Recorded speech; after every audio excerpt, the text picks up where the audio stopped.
I've been metal detecting the East Coast beaches of Florida for quite some time now. I've been using 2 Minelab metal detectors to help me find and locate treasure, and I've had quite a few people ask me which machine I thought was better.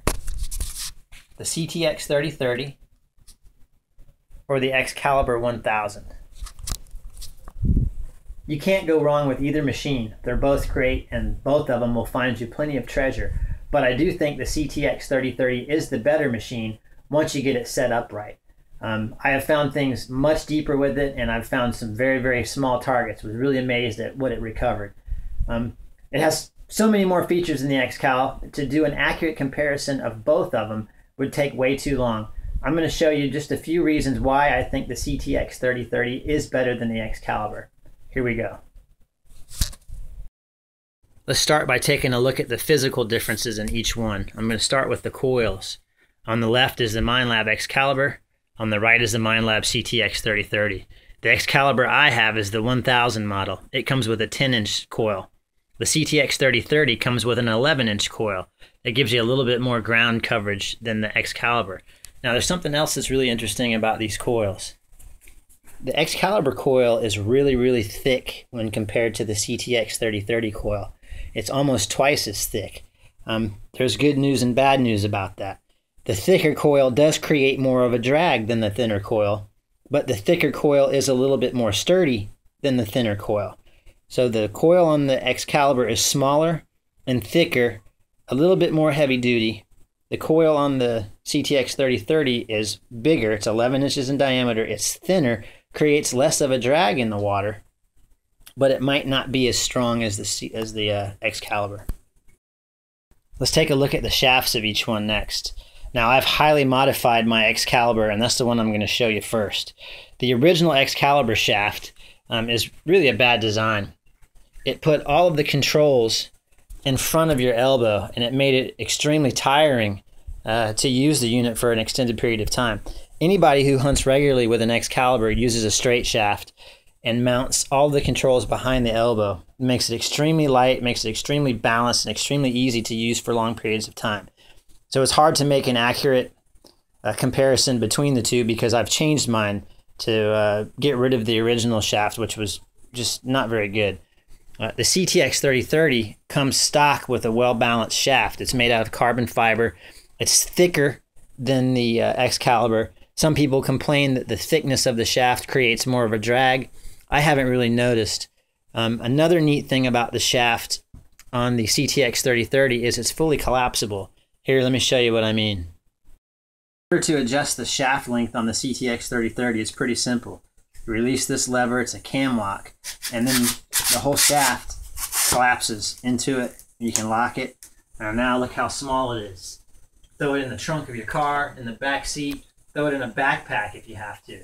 When you get to where you're going, you do it in opposite. You open it, you pull out the shaft, you got a little bit of sand in it. And then you lock it in place, and you're ready to go. It's that simple. Let's take a closer look at the controls. I'm going to start with the Minelab Excalibur. As you can see, the Excalibur uses simple knobs. You turn the knobs either clockwise or counterclockwise to make them work. It can be hard to adjust the Excalibur while you're hunting, especially on mine because I've mounted everything behind my elbow. So I have to stop doing what I'm doing, use my left hand to reach up and make adjustments. I have mine pretty much set the way I like it, and I never make any changes at this point. The CTX 3030, on the other hand, everything's completely computerized. If you're not that much of a techie person, you might not like the idea of all these different buttons making all the different changes because it is like a mini computer. The good thing is everything is right here at underneath your thumb. It's really easy to make any changes while you're going. You can change parameters, programs, volumes, anything with just a couple quick buttons. It's really, honestly, light years ahead of this in terms of control. There's also a trigger on the back that you can pull to pinpoint. The Excalibur has a mode for pinpointing where you have to flick a knob to pinpoint if you want to use it. It's hard to get to it. I do it all the time. I flick back and forth. But the controls on this, in my opinion, are far superior. Let's move up to the headphones. I'm not the only one here who thinks the headphones on the Excalibur are horrible. To put it lightly, they suck. They hurt within a short amount of time. It feels like somebody's pinching your head. They're just extremely uncomfortable. They sound great, but they hurt. And every person that I've talked to that's used them says the same thing. I have a friend that has a brand new Excalibur 2. He laughed at the headphones, and he couldn't believe that he paid that much for a detector that came with these crappy headphones. The CTX 3030 comes with these headphones. Now, I haven't used these headphones, so I can't attest to how comfortable they are. I can tell just from looking at them, though, that they'll be 100 times better than that. These headphones that it comes with are not waterproof. The CTX 3030 also comes with a wireless speaker. You clip it on your belt, you don't even need to use headphones. Since I hunt in the water, I bought separate headphones for this unit that are waterproof. These headphones are absolutely fantastic. I could go to sleep in these things, they're so comfortable. Night and day difference. These, it's a joke, to be honest. They sound great, but the comfort and quality is horrible. I did have to buy these separately, but it was worth every single penny. Now, the headphones being crappy brings up a good question. Can you replace the headphones? If you'll look on mine, the headphones, you can't unplug them. It comes all the way up to here. You have to modify it. You have to break the seals, and you have to pop out this screw, remove the O-ring, you have to unsolder some wires from the motherboard, and then solder new headphones to it. Or you can have a jack put in there. There are several guys that do mods for the Excalibur. But unless you want to void your warranty or pay somebody extra, you're stuck with these headphones. Now, the same goes for the coils. The coil on the Excalibur, I already showed you, it's a 10-inch coil. That's what you have. That's it. Unless you want to pay somebody to modify your Excalibur that will accept a different coil. There's aftermarket coils you can get for it. But again, you're going to pay somebody extra for it, and it could possibly void your warranty. The CTX 3030 comes with a 10-inch coil, and the coils are completely interchangeable. There's two other coils on the market for it. There's a small 6-inch coil and a huge 17-inch coil. I haven't used either one of those yet, but changing the coil is as simple as unscrewing the coil from inside here, threading it back down, putting the new one on, screwing it on, and you're done.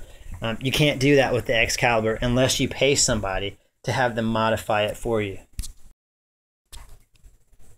Now that we've seen all the physical differences in the two machines, let's get down to what really matters the most. Which machine can find more treasure?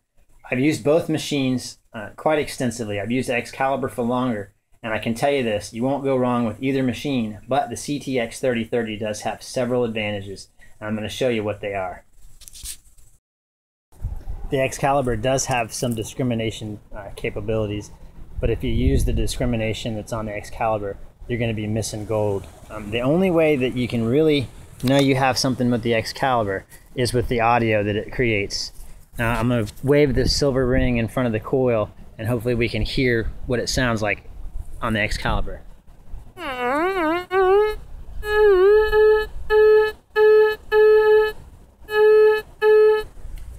After using the Excalibur for a while, you learn what the tones mean. Different items have different tones. Gold sounds different, silver sounds different, pennies sound different, nickel sound different. You get the idea. The deeper an item is too, the fainter the sound is. So if it's really, really deep, it'll just be a whisper. I'll see if I can get a demonstration of that. I'll do it by just waving this further away from the coil.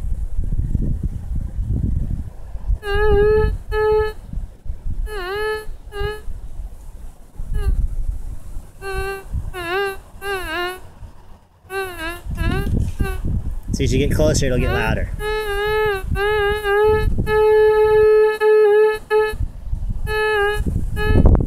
That's about it for the discrimination capabilities of the Excalibur. You can discriminate out foil, you can discriminate out pull tabs, but you'll be losing gold in the process. One of the things that makes the CTX so powerful is its discrimination abilities. It gives you 3 clues to what you're about to dig up. In this example, I'm going to use the wireless audio. You have an audio clue and you have a couple visual clues. I'm going to have my son use the same silver ring in front of the coil on the CTX 3030, and I'll show you what I mean. Go ahead. All right, so you can see it here on the screen. I've got the audio sound, I've got a numerical value, and I've got a depth. All three of those things will tell me, give me a good idea of what it is before I dig it up. Now, the cool thing about this is everything you see on the screen is completely customizable. I have no discrimination running. If I do, it's just a little teeny bit at the bottom. Yeah, I do. Very, very little, just to discriminate out some iron stuff. But you can change the sounds on the CTX 3030. If you don't like silver to ring up high, then you can change it to ring up low. If you don't like gold to ring up low, if you'd rather hear it high, you can change it to ring up high. You can really change everything about the CTX 3030. It's extremely powerful. Now here's what makes the CTX 3030 the better machine, in my opinion. This rusty piece of iron, I'm going to put it on the ground and show you how the CTX 3030 reacts to it. I still have the wireless module on, I just haven't unplugged my headphones yet. So put it on the ground. This is the sound. Here, that's my reject sound. You can see on the screen, that erratic red stuff means you got rusty iron. I'm going to show you what the silver ring does with the CTX 3030 by itself, same spot. There it is on the ground, and there, nice strong signal. Nice strong signal on the display. Now here's where things get interesting with the CTX 3030. It has the ability to pick up two targets at once. On the Excalibur, if there's iron on top of the target, the iron masks it and you cannot hear the target underneath it. The CTX 3030 doesn't do that. It'll pick up both targets. Watch. Let me find that piece of iron. Here's that piece of iron. I'm going to set it right on top of this silver ring. And now watch what happens. That's incredible. That iron is sitting right on top. You have two targets on the screen. The bottom is rejected, which is the iron, and the top, which is kind of fluttering around, is the silver ring. Now let's try the same thing with a piece of gold. It's a small gold band right underneath the iron spike, and we're going to see what the CTX 30 does with the gold underneath the iron. You ready? Both signals coming through. If you look on the screen, the red is the gold, and down here the blue is the iron. The Excalibur won't do that. I'm going to show you what happens when you encounter this with the Excalibur. You end up missing everything, and that's why the CTX 3030 is so much more powerful. I'll be back in a second to show you. Here's what happens on the Excal with gold. When you're hunting with the Excal, there's a constant buzz. It's called the threshold. Can you hear it? That's what you want with the Excal. That's gold. That's good. Now, when you go through iron on the Excal, something strange happens. The threshold nulls out, or it disappears. Listen.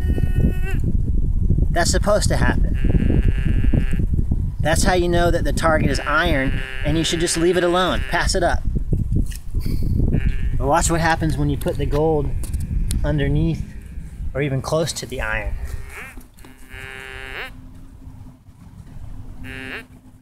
It nulls out.